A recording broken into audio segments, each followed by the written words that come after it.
That was when the president was at the famous Apollo Theater, and many of you may remember when he was there. He sort of he sang or sort of crooned this Al Green hit. Let's stay together or something like that. Anyway, and he just sent everybody wild. It was sort of like the fever of the Beatles or something like that. He sent everybody. So while he was in there singing doing his Al Green number in imitation, we were outside demonstrating against the National Defense Authorization Act. Of course, the president slipped in and passed, and that was on New Year's Eve, and so we were outside doing that, and we thought that was very important. And I pause here to say, I don't know of anyone else that I've heard from across the country who protested against President Obama in such close proximity of him being at an event than what we did in Harlem at that demonstration. We participated in the May Day, and we did our endorsement there. Another large action that we took was Stop and Frisk, and that was with the End Mass Incarceration and Stop and Frisk national movement that was started by Cornel West and Carl Dix. And so in October, was October of last year? Well, October of last year. We were arrested in front of the 32nd Police Precinct in Harlem. It was largely a symbolic action. They arrested all of us, about 35 people in total. We went to jail, included Cornell, Carl Diggs, Reverend Phelps of Riverside Church, any number of folks, and so we were in jail for about 8 or 10 hours or something like that.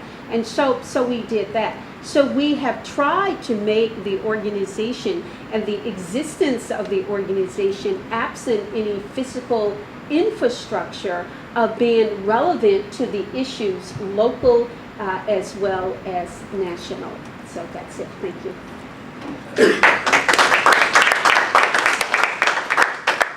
I just had one question. You had this initial surge of 250 people show up, and that happens, that's a lot. I mean, that's probably the highest number I've ever heard. And that happens with a lot of groups when they first start. And you know, and then it becomes difficult to sustain that, even if people are not against it. You know, they remain friendly to the idea, but they just stop showing up as much. And you know, what have you experienced with that since the 250? Well, it was exactly as you described. We were able to have a series of meetings. Sebukwe came up, I think 3 or 4 meetings, but money was very tight, and I had to pay the church. So there was only so much digging into my own personal pocketbook that I could afford. So we were just at a loss. And generally, what has happened, and perhaps some of you have experienced this, is that there was one church that always opened its doors, and that was St. Mary's. Always. But they have a new minister there now who's like a financial manager, and he wants $100 an hour. And so that was space, community space, that was on record for decades as open space for the community for progressive causes. But that is no more, because actually, I shouldn't say 100, he just said it was 75, which is like 100 to me.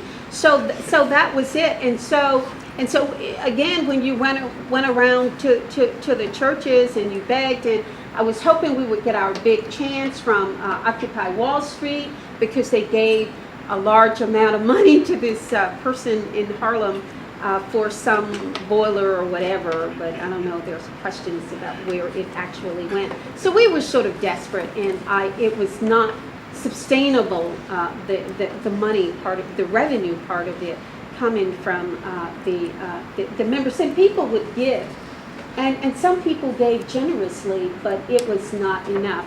And I think the last meeting that we've had, we've been in contact via the email, and I think, when we posted some stuff on the website, which was really Harlem Anti-War, and we just created a space for Occupy Harlem there, but we had a Twitter page, and I think we had Facebook, and we still interact with that. But it was, I just wanted to add what you said.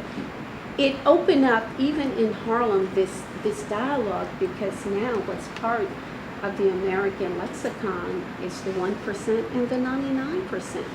And even though people continue to skate around Barack Obama and they cannot be decisive in their criticism of his policies, even as they impact on the black community, and as we are going to see it through cuts in Social Security and Medicare, Medicaid, and veteran benefits, the closing of the post office, which started before him, people continue to be reticent about criticizing him. But it's getting better and better and better every day, those contradictions as they reveal themselves, and that the truth cannot be denied. And part of the euphoria, the Obama euphoria, is slowly dissipating. It's done.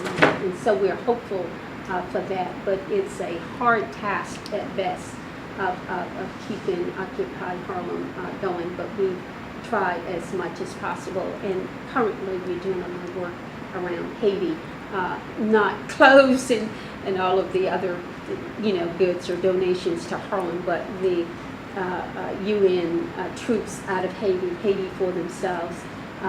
Defending Haiti is defending ourselves, the sweatshops, and so we turn our attention to that around education, as well as the issue of Assata Shakur, who now has a $2 million bounty on her head, courtesy of the state of New Jersey, as well as the U.S. government. Excuse me. Sorry. Eleanor Rogers from Occupy Kensington. So, I mean, again, I can go back and tell a bit about Kensington and how we got Occupy Kensington started. Kensington is in Brooklyn. We're just below Prospect Park. We're one of the many neighbourhoods that ring Park Slope, in the sense that we have people who are priced out of Park Slope moving into our neighbourhood, and so we've become an increasingly popular location for young liberal middle class families with children. And we have nice schools, some nice schools, and then some not so good schools, using their criteria for schools. At the same time, it's an incredibly diverse neighbourhood. We have the biggest Bangladeshi population of anywhere in New York. We have a Hispanic population, smaller black population. Black population in the neighbourhood is dropping. But it's not statistically, whites are remaining the same. The middle class influx is replacing long-standing white working class families, mainly Irish and Italian, but also Jewish. So, and I've not mentioned the Russians, the Poles.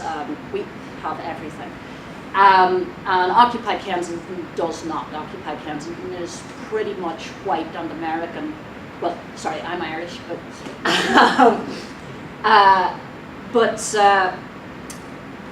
we came together kind of out of two things. We're, unlike the other two occupies we could talk about, we didn't come about directly and immediately in connection with what was happening in Zuccotti.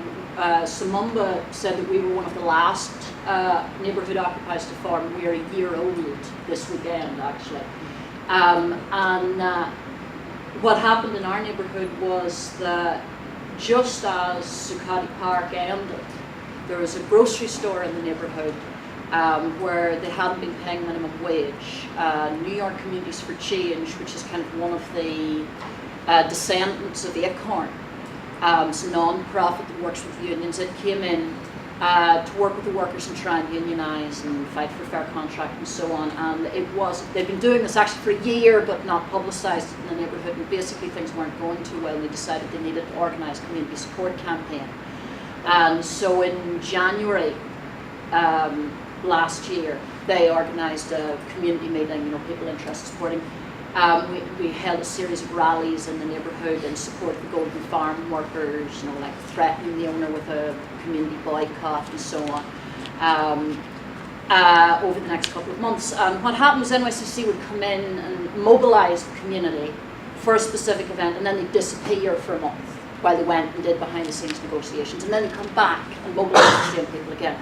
And so after about 3 months of this, we had a week of action that led to a one-day boycott. Like, from the inception of this, we were like myself, I'm a socialist activist. I've lived in the neighbourhood for 6 years. I'd done some work in trying to get people in the neighbourhood together to campaign on issues. My husband and I, we were both very surprised how many people came out for the Golden Farm workers from the beginning. And we started calling it the Occupy effect. You know, like, we would not have had this many people prepared to march down Church Avenue for minimum wage workers 3 months ago. Just no question, we wouldn't have. But it was all kind of conjecture until this day of action, when I went round and asked, like, kind of 15 people that I'd seen come and help most often, would you be interested in setting up an Occupy Kensington? And it turned out that all but 2 of them were on OWS subcommittees. And you know, but mainly this is kind of the younger, more blow-in part of the community. And so they were doing their politics in Manhattan and other places, and kind of keep them on the down low in Kensington. Kensington has no reputation of having a left history or anything like that. Now at the same time, I'd been in connection with a bunch of community-based people who, you know, like people who were quite interested in Zuccotti as it was happening, but like they wouldn't see themselves as Occupy. Older people who'd lived in the neighbourhood 20, 30 years, whatever. Generally left people who also had always kept the left on the down low while they did community work.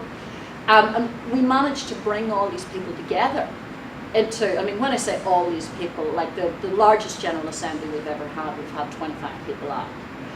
Like, it's a small local organisation, but it has brought together both kind of some of the younger, more classic Occupy types and a layer of long-standing community activists to get out in our neighbourhood with a more explicitly left message than they ever did before. And the main work we've been involved in, the Golden Farm thing, has dragged on and on and on. We picketed in front of Golden Farm for 7 months to keep a community boycott going. We managed to cut the take by about 30%. The owner is absolutely pig-headed, and he has held out. And we're, like, at the moment the boycott is off, negotiations are happening with the union, and we don't know where that's going. But as well as Golden Farm, Public Space,